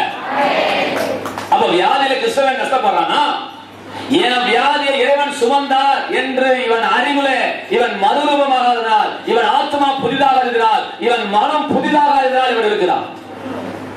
பாவத்தில இருந்து ஏன் கஷ்டப்பட்டு இருக்கிறான்? பாவம் 10 பைசாவுக்கு போராத ஒரு மேட்டராக கர்த்தர், சப்ப மேட்டராக கர்த்தர் மாற்றி விட்டார். ஏன்? பாவ வித்துக்கு பிறந்ததனால் உன்னால் பரிசுத்தமாய் வாழ முடியவில்லை. இப்பொழுது ஆண்டவருடைய வித்துக்கே நீயானு பிறந்தபடினால், நீதிமானாய் கர்த்தர் நம்மை மாற்றினபடியால், பரிசுத்தமானாய் கர்த்தர் மாற்றினபடியால், 10 கற்பனைகள் அல்ல 10,000 கற்பனைகளை கொடுத்தாலும் ஒரு புதிய ஏற்பாட்டு கிறிஸ்தவனால் பரிசுத்தமாய் வாழ முடியும். வாழ முடியும். வாழாதது உன் தப்பு. இந்த அறிவு உனக்குள்ள வந்தாதான் நீ பாவம் பண்ண மாட்ட. பவுல் என்ன சொன்னாரு? நான் விரும்புகிற காரியத்தை செய்யாமல் விரும்பாத தீமையை செய்கிறேன். அப்படி ஏன் என்றால் அது எனக்குள்ள இருக்கிற பாவ பிரமாணம் என்று அவர் சொன்னார். பாவ பிரமாணம் சொன்னார். இப்ப ஜீவனுடைய ஆவியின் பிரமாணம் என்னை பாவ மரணம் என்கின்ற பிரமாணத்திலிருந்து என்னை விடுதலை ஆக்கிட்டேன் அப்படிங்கிறார். அவர் விடுதலை ஆக்கிட்டேன்னு என்ன அர்த்தம்னா, இப்ப என்னால முடியல நீ சொல்ல வேண்டிய அவசியம் இல்ல. நீ நினைச்சதை உன்னால செய்ய முடியுங்கிறார். நீ நினைச்சதை உன்னால செய்ய முடியும். உன் மனதுக்கு அவ்வளவு பெரிய வல்லமை தேவன் தருகிறார். இந்த தொடர்ந்து ஒரு வருஷம் இதை பத்தி தான் பேசுவேன். உன் மனது எப்பேற்பட்ட வல்லமையோடு தேவன் உண்டாக்கினார். ஒரு வசனம் சொல்ற பாருங்க, கர்த்தரே மூக்குல விரல வச்சுட்டார். பாபேல் கோபுரத்தை இஸ்ரவேல் எகிப்தர் எல்லாம் கட்டிட்டு ஆண்டோடைய பிள்ளைங்க கட்டுறாங்க. கட்டிட்டு இவர் இந்த தண்ணியை விட்டு அழிச்சிடுறாரு. வெள்ளம் வந்துச்சுன்னா வெள்ளத்துல கப்பல் இருக்கிறது ஒரு இமயமலை விட பெரிய பில்டிங் செஞ்சு அங்க ஏறி உட்கார்ந்துக்கலான்னு செய்ய கட்டிட்டு இருக்கிறாங்க. இப்ப பாருங்க, ஆதியாகமம் 11:5 வாசிச்சு பாருங்க. தமிழ்ல ஒரு மாதிரி இருக்கு, இங்கிலீஷ்ல ஒரு மாதிரி இருக்குது. வாசிங்க. ஆதியாகமம் 11:5. மனுபுத்திரர் கட்டுகிற நகரத்தையும், கவனிங்க, எல்லாம் கவனிங்க, முக்கியமான விஷயம். மனுபுத்திரர் கட்டுகிற நகரத்தையும் கோபுரத்தையும் பார்க்கிறதற்கு கர்த்தர் இறங்கினார். பாத்துக்கோங்க, கர்த்தர் இறங்கிட்டாராம். சரி, கர்த்தர் இறங்கினார். வாசிங்க, என்ன சொல்றாரு அதுல? அப்பொழுது கர்த்தர், இதோ ஜனங்கள் ஒரே கூட்டமாய் இருக்கிறார்கள், அவர்கள் அனைவருக்கும் ஒரே பாசையும் இருக்கிறது, அவர்கள் இதை செய்ய தொடங்கினார்கள், இப்பொழுதும் தாங்கள் செய்ய நினைத்தது ஒன்றும் தடைபட மாட்டாது என்று இருக்கிறார்கள். பாருங்க, அவர்கள் எல்லாம் சொல்லுங்க, அவர்கள் செய்ய நினைத்தது ஒன்றும் தடைபடாது என்று இருக்கிறார்கள். இங்கிலீஷ்ல கிடையாது. ஒன்றும் தடைபடாது அப்படின்னு பிளைனா சிம்பிளா போட்டுருது. ஒன்றும் தடைபடாது. இப்ப என்ன சொல்றாரு எல்லாம் விளைவிக்கோங்க. புரியுதான்னு பாருங்க, சித்ரகாக்கு புரியுதான்னு பாருங்க. இப்ப ஆண்டு என்ன சொன்னார்னா, அவன் நினைச்சிட்டான், கட்டணும்னு முடிவு பண்ணிட்டான், இனி அதை தடை பண்ண இனி உலக வல்லமையால முடியாது, இப்ப நான் இறங்கி போனதான் முடியும். ஹலோ, என்னப்பா டேவிட், புரியுதா? அவர்கள் செய்ய நினைத்தது தடைபடாது என்று கர்த்தர் இறங்கினாராம். ஆமென் சொல்லுங்களேன். அப்ப அந்த எண்ணத்துக்கு எவ்வளவு வலிமை பாருங்க. ஆண்டவர் வைக்கிறவா செய்ய நினைத்தது தடைபடாதுன்னு கர்த்தரே சொல்றார். அவன் செய்ய நினைத்தது தடைபடாது, நான் போனாதான் தடுக்க முடியும் சொல்லி பாஷையை மாத்தினார். அந்த வேலையை நிறுத்த முடியாது. இவன் பேசுறது பொண்டாட்டி பேசுறது புருஷனுக்கு புரியாம, புருஷன் பேசுறது பிள்ளைக்கு புரியாம பாஷையை திருப்பி விட்டார். அதனால பாபேல் கோபுரம் கட்டப்பட முடியாமல் போனது. பாபேல் கோபுரம் ஏன் கட்டப்பட முடியல? அவர்கள் செய்ய நினைத்து விட்டார்கள். பாபேல் கோபுரத்தை கட்டியே ஆக வேண்டும் என்று அவர்கள் நினைத்து விட்டபடியால் அவங்க கட்டி முடிச்சிருவாங்கிற முடிவுக்கு யார் வந்தார்? ஆண்டவர் வந்தார். அப்படின்னா அவருடைய எண்ணங்களுக்கு எவ்வளவு பெரிய வலிமை இருக்க வேண்டும். எண்ணங்களுக்கு எவ்வளவு பெரிய வலிமை இருக்க வேண்டும் பாருங்க. நம்முடைய எண்ணங்களுக்கு மகா பெரிய வல்லமை இருக்கிறது. அப்ப வியாதியில நீங்க கஷ்டப்படுவதற்கு காரணம், நீங்க இன்னும் வெளியே வரல. கர்த்தரை விடுவிச்சுட்டாரு நீங்க சொல்ல மாட்டேங்கிறீங்க. பாவத்திலிருந்து நீங்க பாவம் செய்யறதுக்கு என்ன காரணம்? குடியில் இருக்கிறதுக்கு காரணம் என்ன? என்ன குடியிலிருந்து கர்த்தர் விடுதலை பண்ணிட்டாரு நீங்க தெரியாம இருக்கிறீங்க. அல்லது நீங்களே சேத்துல போய் இறங்குறீங்க. சேரு உங்க மூஞ்சில் அப்பா அது தானா, நீங்க இறங்கி சேத்துக்குள்ள போய் குளிக்கலாம். இதான் விஷயம். இப்ப மூணாவது காரியம் சொன்னேன், வறுமை இதே போலதான். வறுமை இறைவனுக்கு ஒரு பொருட்டல்ல. 100 தடவை சொல்லுங்கம்மா லட்சுமி பாய், வீட்டுல போய் 100 தடவை சொல்லு, இல்ல 1000 தடவை சொல்லு. அந்த 1000 தடவை சொன்னதுக்கு பிறகு, அந்த காலத்துல 0 வாட்ஸ் பல்பு இத்தினூண்டு பல்பு பாத்துருங்க. சில வீட்டுல சாமி போட்டா வச்சிருப்பான், இத்தினூண்டு விளக்கு இருக்கும். நம்ம உங்க பாசல சொல்ல போனா சீரியல் விளக்கு மாதிரி வச்சுக்கோங்க. அந்த சீரியல் விளக்கு மாதிரி ஒரு லைட் அடிக்கணும். என்ன லைட் அடிக்கணும்? வறுமை இறைவனுக்கு ஒரு பிரச்சனை இல்லை. சொல்லுங்க, ஒரு 100 தடவை சொல்லுங்க. உங்க மண்டையில லாபம் வருதான்னு பார்க்கலாம். வறுமை இறைவனுக்கு ஒரு பிரச்சனை இல்லை. சொல்லுங்க, வறுமை இறைவனுக்கு ஒரு பிரச்சனை இல்லை. உங்களுக்குள்ள ஒரு அறிவு வர வரைக்கும் சொல்லுங்க. அப்ப இதுதான் பிரச்சனை கண்டுபிடிச்சுக்கோ. அப்ப யார் தான் பிரச்சனை? நீ தான் பிரச்சனை. இப்பவும் சொல்லி ஒரு காட்டு சொல்லி முடிச்சிடறேன். என்னன்னா, தோல்வி இறைவனுக்கு ஒரு பிரச்சனையே இல்லை. உன் பிரச்சனையும் கர்த்தருக்கு ஒரு பிரச்சனையே இல்லை. உன் தோல்வியோ உன் பிரச்சனையோ இறைவனுக்கு ஒரு பிரச்சனை அல்லவே அல்ல. ஏற்கனவே சொன்னதை நான் சொல்றேன், நீங்கள் உற்சாகப்படுவதற்காக சொல்றேன். நீங்க உற்சாகப்படுங்க. உடனே நாகராஜ் கையில கொண்டு போய் காதல வச்சு ரத்தம் தான் பார்த்துடாதீங்க. இது விளையாடப்படுற காரியம். நான் சொல்றேன், தெரிஞ்சுக்கோங்க. இப்ப நேற்று ஒரு அம்மாவை பார்த்தேன், தங்கச்சி மௌனி யாரையோ கொஞ்சம் கொலாவிட்டு இருந்தாங்க. அந்த அம்மா இந்த அம்மாவோட பிள்ளைய என் கண்ணே மணியன்னு கொஞ்சம் கொலாவிச்சு கொப்பம்பட்டியில பார்த்தேன். சரி, இப்ப டக்குன்னு ஒரு ஆண்டர் ஒரு கேள்வி கேளுனாரு. அவ்வளவு சொந்த பந்தம், இவங்க சாக்லேட் அவங்க தராங்க, அவங்க தீனி இவங்களுக்கு தராங்க, அவங்க குழந்தை இவங்க எடுத்து கொஞ்சினாங்க, இவங்க குழந்தை அவங்க எடுத்து கொஞ்சினாங்க. ரொம்ப சந்தோஷம். இப்ப அந்த 2 பசங்களுக்கும் ஒரு போட்டி வைக்கிறேன். காக்கில் அல்வாவை யாரு முதல் திங்கிறாங்களோ அவன் தான் போட்டியில ஜெயிச்சவங்க அப்படின்னு சொன்னா 2 பேர் அம்மா அனுப்பாதா? ஏன்னா நான் இல்ல அல்வா வாங்கிக்கிறாள். சரி, இதுலயாவது என் பிள்ளை தோத்தாலும் பரவாயில்ல திருத்து வரணும்னு சொல்லி அனுப்ப மாட்டாங்களா? அனுப்பியாச்சு. இப்ப 2 பேரும் கவனிக்குமா? இப்ப அல்வா போட்டியில வந்தாச்சு. இப்ப நல்லா கவனிங்க. இது வரைக்கும் கண்ணையா பொண்ணு கொஞ்சம் அந்த பிள்ளைய. இப்ப இந்த போட்டியில யாரு ஜெயிக்கணும்? யாரு ஜெயிக்கணும்? பதில் சொல்லுங்க. என் புள்ள ஜெயிக்கணும். என்னங்க இப்போ கொஞ்சம் நீ அம்மா விட்டு கூடாமா? கொஞ்சம் அந்த புள்ள ஜெயிக்க ஆசைப்படாமா? அந்த காலம் தான் வேண்டாம். அது கொஞ்சத்தோட சரி. இப்ப இது போட்டி வந்துருச்சு. இப்ப ஜெயிக்கிறது யாரு ஜெயிக்கணும்? என் புள்ள தான் ஜெயிக்கணும். ஒரு கேள்வி, இது என்ன ஆசியாடா, இது ஒலிம்பிக்கா, இல்ல இது வேர்ல்டு கப்பா, இது என்ன கப்பு நடக்குது? இதை டிவியில எடுத்துட்டு இருக்காங்களா, ஒளிபரப்ப போறாங்களா, 1 கோடி ரூபாய் பரிசு தராங்களா, இல்ல ஊரே வேடிக்கை பாக்குதா? நாளைக்கு ஏதாவது நியூஸ் பேப்பர்ல போறேன்னு சொன்னா சொல்லல. ஒரு சின்ன போட்டியில உன் புள்ள என்ன செய்யுமா? அதை மாத்தி சொல்லுங்க. உன் புள்ள என்ன ஆகக்கூடாதான்? சொல்லுங்க. என் புள்ள தோக்க கூடாது, என் புள்ள செவிக்கணும், தோக்க கூடாது. அப்ப கர்த்தர் என்கிட்ட கேட்டாரு, ஏண்டா உன் புள்ள 10 பைசாவுக்கு போடாத இட்லி திங்கிற போட்டியில ஜெயிக்கணும்னு ஆசைப்பட்டா என் புள்ள நீ தோக்கணும்னு ஆசைப்படுவா? ஒருபோதும் கர்த்தர் நினைக்கல. எப்பொழுதுமே நீங்க வெற்றி பெற வேண்டும் என்று கர்த்தர் விரும்புகிறார். உங்க அறிவு மாறணும், உங்க அறிவு மாறணும். வெற்றியை கர்த்தர் தருவார். வெற்றி உங்கள் கை கருகாமல் இருக்கிறது. நீ வெற்றி பெறாததுக்கு காரணம் உன்னை நீ வெற்றி பெற தேவன் விரும்புகிறார். உன் வெற்றிக்காக தேவன் எல்லாவற்றையும் செய்து முடித்துவிட்ட சர்வ ஞானமுள்ள தேவனோடு இருக்கிறார். எனக்காக யாவற்றையும் செய்து முடித்த தேவனோடு இருக்கிறார். இனிமேல் அவர் எனக்காக வந்து சிலுவை சுமக்க வேண்டிய அவசியம் இல்லை. இந்த அறிவு உனக்குள்ள வரணும். இன்னொன்னு கேட்டேன், 1,51,000 கேட்கிறேன். உலகத்திலேயே நான் தான் செஸ் சாம்பியன் அப்படின்னா என் மகன், நான் வந்து உலகத்திலேயே பெரிய சாம்பியன். என் மகன் வந்து என் வெள்ளூர்ல ஒரு செஸ் போட்டி நடக்குது. அதுல போய் என் பையன் தோத்துட்டான்னு விஷயம் எனக்கு வருது. பையன் தோத்துட்டான்னு வருது. நான் ஒரு அம்மாவை கேட்டேன், வலைப்பட்டியில கொப்பம்பட்டியில, ஏமா உன் பையன் அவங்க டீச்சர், அவங்க பிஹெச்டி மாஸ்டர், அவங்க ஏமா உன் பையன் தோத்துட்டானா என்னமா செய்வீங்கன்னு கேட்டேன். எல்லாரும் பதில் சொல்ல அந்த மாதிரி டீச்சர் மாதிரி யோசிச்சு ரொம்ப ஃபீல் பண்ணுவாங்க ஐயா அப்படின்னு சொல்லிச்சு. ரொம்ப சரிங்க, அப்ப நான் என்ன பண்ணுவேன்னு சொல்லிடுறேன்.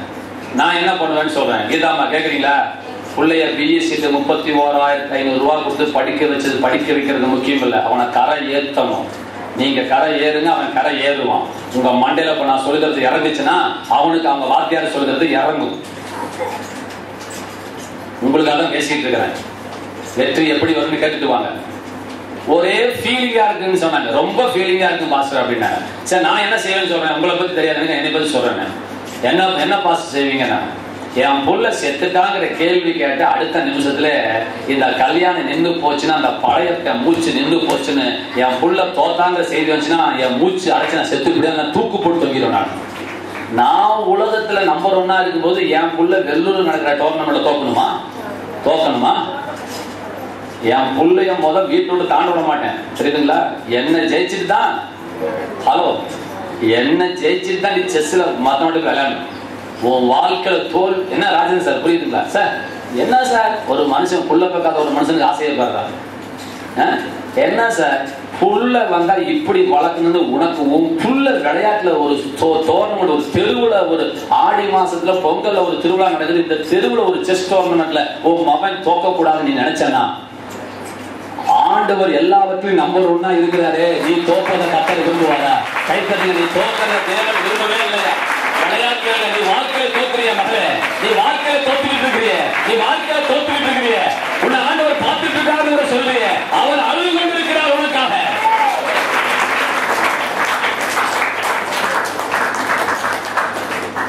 கனவுல தோத்துட்டா கூட நீங்க ஏற்றுக்கொள்ள கூடாது. கனவுல எங்க கனவுல வந்து ஒருத்தன் குத்து கீழே விழுந்துட்டான்னு சொன்னா கூட என்ன செய்யக்கூடாது? நீங்க அப்படி ஒரு கனவே வரக்கூடாதுன்னு ஜெபம் பண்ணுங்க. சொல்லுங்க, நான் கனவுலும் தோக்க கூடாது, விளையாட்டு பேசுற விளையாட்டுலையும் தோக்க கூடாது, எனக்கு தோல்வியே இல்லை, நான் வெற்றி வேந்தனுடைய பிள்ளை, நான் ஜெய கிறிஸ்துவோட பிள்ளை. நான் என்ன சொல்லிட்டு இருக்கேன் புரியலீங்களா? அவன் மனம் ஏன் மனம் மறுரூபமானதான் வெற்றிக்கு ரகசியம். உன் ஆத்துமா வாழ்ந்தாதான் நீ எல்லாவற்றிலும் வாழ்ந்திருப்ப. உங்க அப்பே வாழ்ந்தா இல்ல, உங்க அப்பே பணம் சம்பாதிச்சு கொள்ளையடிச்சு ஊருக்கு போனதான் நீ நல்லா இருப்பேன்னு சொல்லல. புரியுதுங்களா? உன் ஆத்துமா எந்த அளவுக்கு வாழ்ந்திருக்கிறியோ அந்த அளவுக்கு தான் உன் குடும்பத்தில் உனக்கு வெற்றி கிடைக்கும். இன்னும் ஒரு படி சொல்லிட்டு முடிக்கிறேன். இது ஏற்கனவே சொல்லிட்டேன், மறுபடியும் சொல்றேன். நீங்க எல்லாம் பிறந்திருக்கிறீங்க. இங்க இந்த சபையில இருக்கிற ஒரு குடுகுடு கிளவி, ஒரு கிளவி அந்த அம்மா உங்க அம்மாவத்துல பிறந்து வந்துச்சு. இப்ப கவனிங்க, நீங்க இந்த இடத்துல உட்கார்ந்து இருக்கிறதுக்கு ஒரு காரணம் சொல்றேன். நல்லா மண்டல ஏத்துக்கோங்க, நல்லா கொஞ்சம் யோசிச்சு பாருங்க. உங்க இடத்துக்கு போட்டி போட 50 கோடி பேரா எவ்வளவுமா? அசந்தா எத்தனை பேர் போட்டி போட்டாங்க? நீ பிறந்த இடத்துல நீ பிறக்கிறதுக்கு, உனக்கு பதிலா பிறக்கிறதுக்கு எத்தனை பேர் போட்டி போட்டாங்க? கரெக்டா சொல்லு, மண்டையை வச்சுக்குவேன். எத்தனை கோடி சுமாரா சொல்லு, தெரியல. ஒரு எம்எல்ஏ எவ்வளவு இருக்குது? 50 மில்லியன் இருக்கா?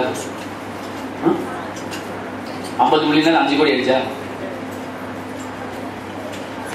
பாத்துக்கோ.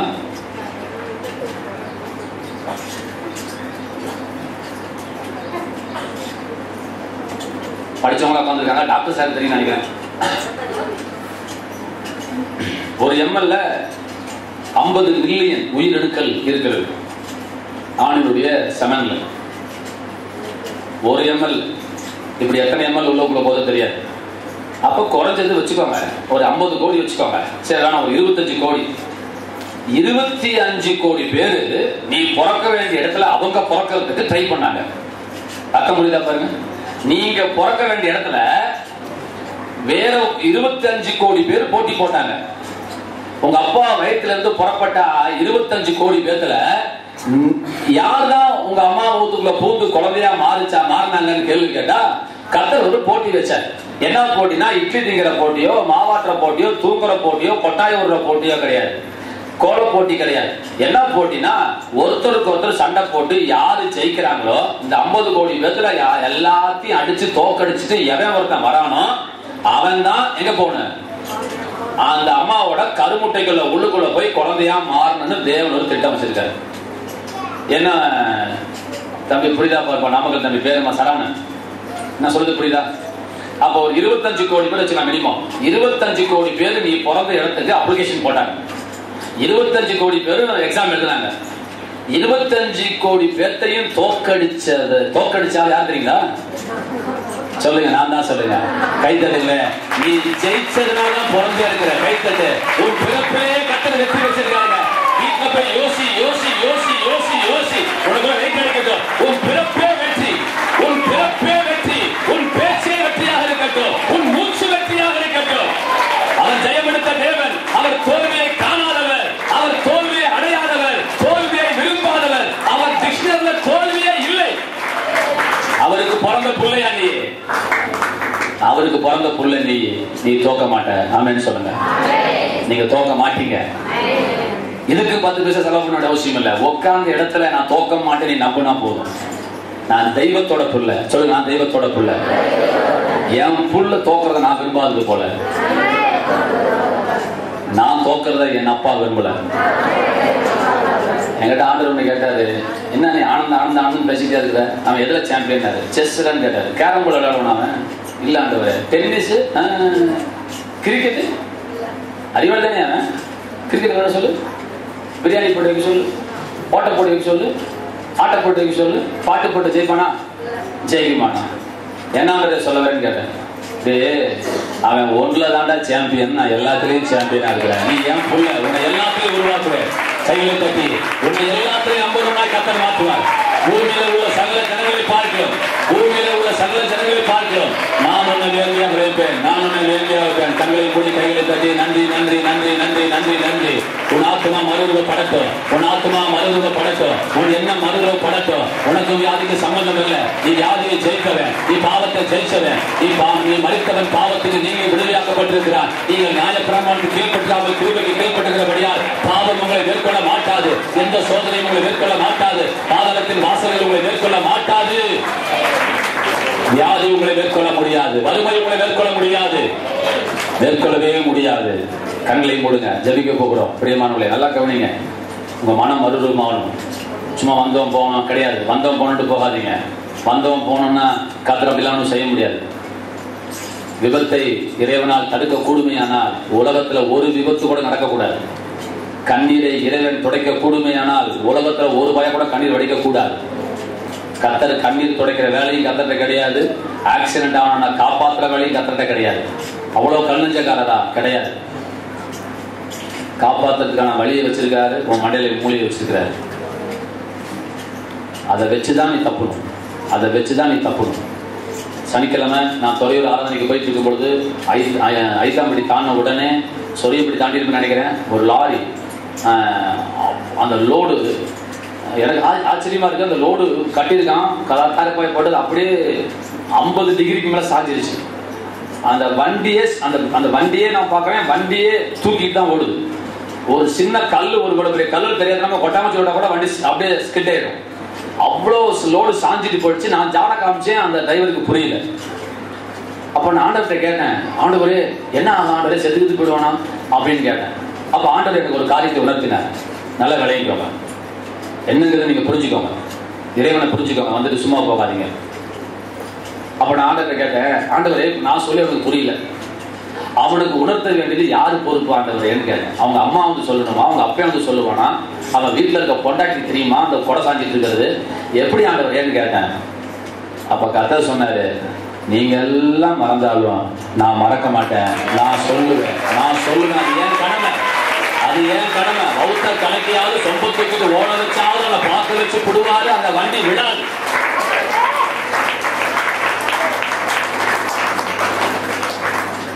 இவன் அதையும் தாண்டி 10 பேருக்கு கை தாண்டி போயிட்டாங்கன்னா பாரதியார் மாதிரி யானை தள்ள கை மீச்சு செத்தது போல இவனும் ஜா வண்டிதான். நான் கையை காய்ச்சிட்டு தான் போறேன், வண்டி சாயுதுன்னு கையை காமிக்கிறேன், புரியல. அந்த டிரைவருக்கு புரியல. அப்ப நல்லா கவனிங்க. தாய் தன் பாலகனை மறந்தாலும், அது எப்படி சொல்றாரு, பெற்ற தாய் தன் பாலகனை மறப்பாலோ. என்ன பையன்னு சொல்லாம ஏன் பாலகன்கிறாரு? அது என்ன பெற்ற பிள்ளை, அது என்ன பெற்ற தாய் தன் பாலகனை ஏன் சொல்றாருன்னா, பிள்ளையை பத்தி கொஞ்ச நாள் தான் அதனால சொல்றாரு. ஆண்டவர் சொல்றாரு பாரு, பெற்ற தாய் தன் பாலகனை மறப்பாலோ, அவள் மறந்தாலோ நான் உன்னை மறப்பதில்லை என்று கர்த்தர் சொல்கிறார். நான் உன்னை மறப்பதில்லை, நான் உன்னை விட்டு விலகுவதும் இல்லை, உன்னை கைவிடுவதும் இல்லை. சோத்திரம் சோத்திரம் சோத்திரம் சோத்திரம் சோத்திரம். கர்த்தர் நல்லவராக இருக்கிறார். நன்றி ஆண்டவரே, நன்றி ஆண்டவரே, நன்றி நன்றி நன்றி நன்றி நன்றி நன்றி நன்றி நன்றி. ராஜா உமக்கு நன்றி, நல்லவரே உமக்கு நன்றி, நல்லவரே உமக்கு நன்றி, நன்றி நன்றி நன்றி நன்றி நன்றி நன்றி ஆண்டவரே. நீ தேவனால் கைவிடப்பட